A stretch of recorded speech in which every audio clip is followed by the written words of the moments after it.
Hey guys, sorry I haven't made a video in a while.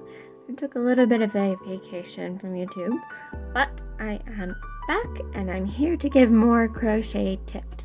One of the questions that I got is, how do you make sure that you have a straight edge to finish off your row?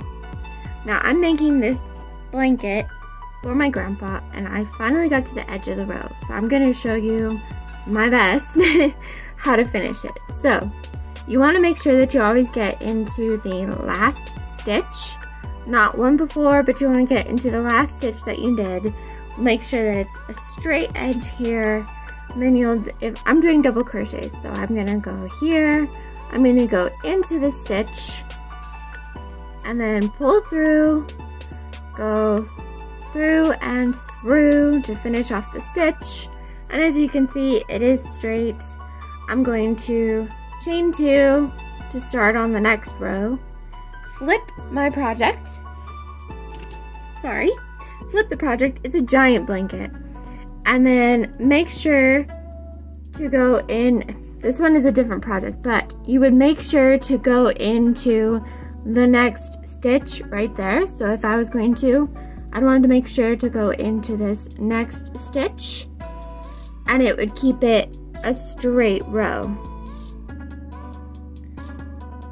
You don't want to accidentally go into the 2 chains that you just made, and you don't want to accidentally go into the second stitch. You want to make sure to go into the stitch that you just last did. So for the next question I got asked is, how do you finish at the end of a row? And then how do you cut the extra bits at the end without it all falling apart?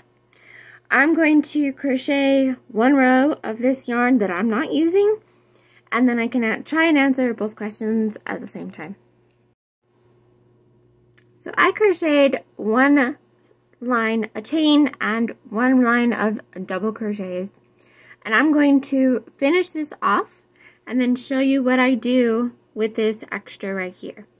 So what you're going to do is you're going to take some scissors. You're going to cut the yarn from the extra skein of yarn that you have. So now this project is all by itself. You're going to loop it through like you would start another stitch, another chain, but then you're going to pull all the way through. And then you're going to tug it tight so that it becomes like a knot. And that way, this is done.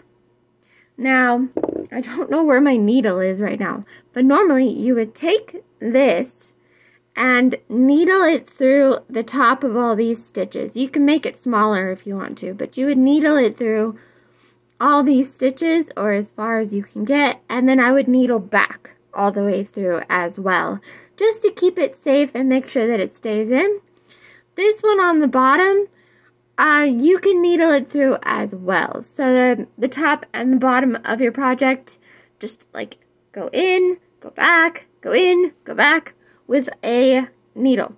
And that's how you keep your yarn together from falling apart.